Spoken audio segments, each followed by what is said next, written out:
A story of second chances.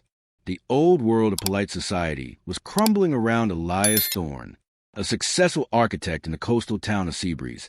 He had built his life on solid ground, a well-respected career, a beautiful home, and the legacy of his late wife, Rebecca.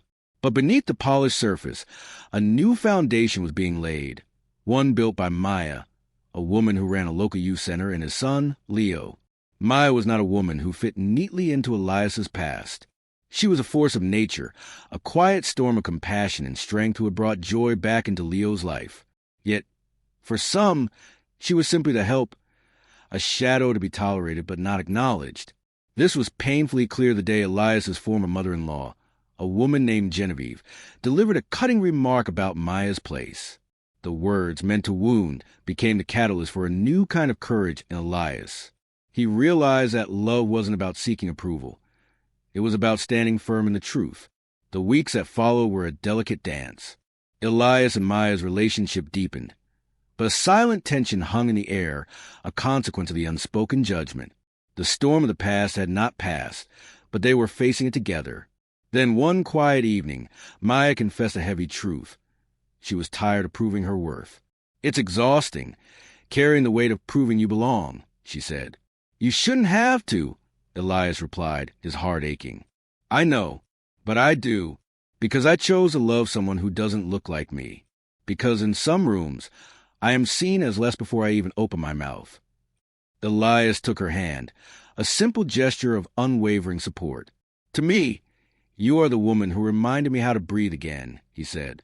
"I won't let anyone reduce that to anything less." But the trials were far from over.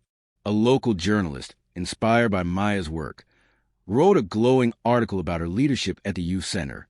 The piece was a triumph, but it brought with it the predictable wave of negativity and online harassment. The anonymous comments were venomous, a twisted reflection of the society they were challenging. "They call you a charity case," Elias muttered, scrolling through the comments. Maya, however, remained unshaken. "They are loud, but they are not the foundation. We are," she stated with steely resolve. This new visibility drew the attention of another person from Maya's past. Her father, Arthur. He had abandoned her as a child, unable to handle the complexities of a love that demanded sacrifice. He saw her now, a leader and a symbol of strength he never possessed, and he came seeking a second chance. Their reunion was fraught with years of unsaid anger and grief. "I thought I was doing you a favor, staying away," Arthur said, a lie he had told himself for years. "That's the lie you told yourself so it wouldn't hurt as much," Maya responded, her voice trembling but firm. "I'm not strong because you left. I'm strong because of it. I'm strong because of the choices I made to heal." She gave him a hard truth. He would have earned his place, not with her, but by showing up for Leo, a child he had never met.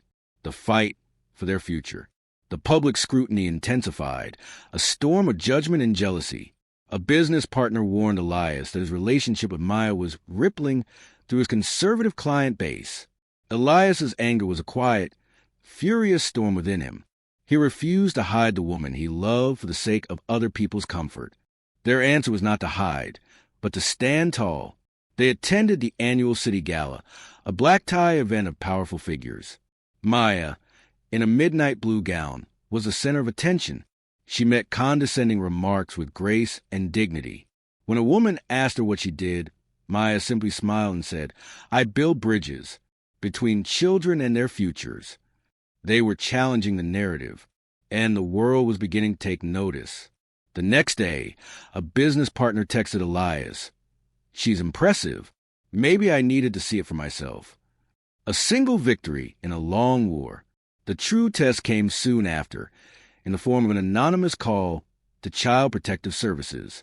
Someone had filed a complaint against them, claiming neglect.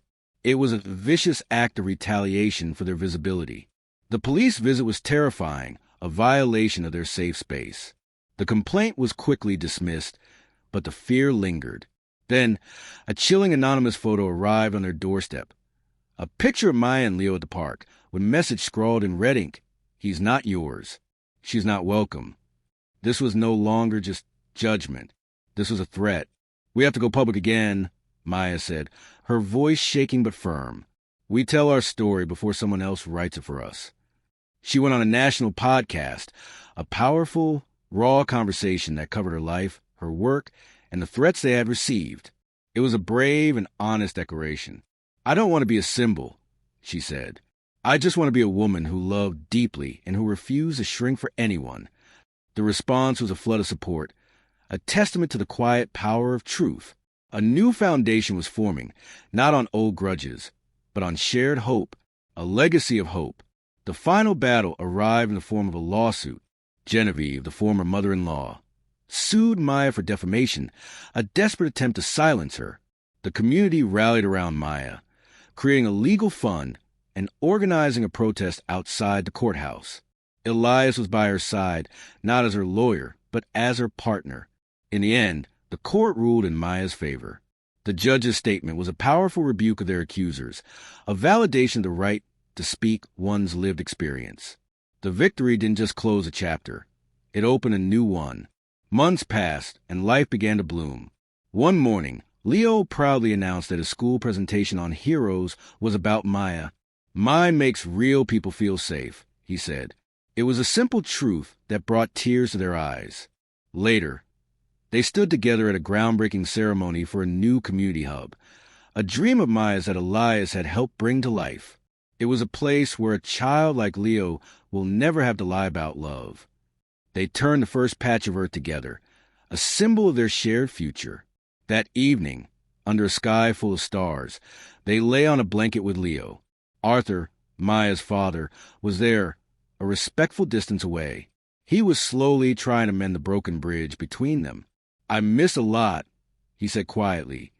But watching you all, it's like being given a second life. Then use it, Maya said, a quiet peace settling in her heart. The final test of their journey arrived in the form of a letter to Maya, a letter with no return address. It was from one of her former critics, Miss Williams. Asterisk, I was one of the people who judged you, who thought your love was misplaced. But after hearing your story and watching what you built, I realized how wrong I was. You changed my mind. Thank you for that. P.S. My daughter just joined your reading circle. She came home saying she wanted to be just like you. Asterisk. Maya closed her eyes, holding the letter to her chest. Outside, Leo called for them to see the sunset. The sky was a watercolor of fire and gold. Elias wrapped his arm around her. We did it, he whispered. No, Maya said, looking out at the beautiful world they had built. We're just beginning. Because healing wasn't a destination. Justice wasn't a moment. And love wasn't a conclusion. It was a way of living, a choice they made every single day.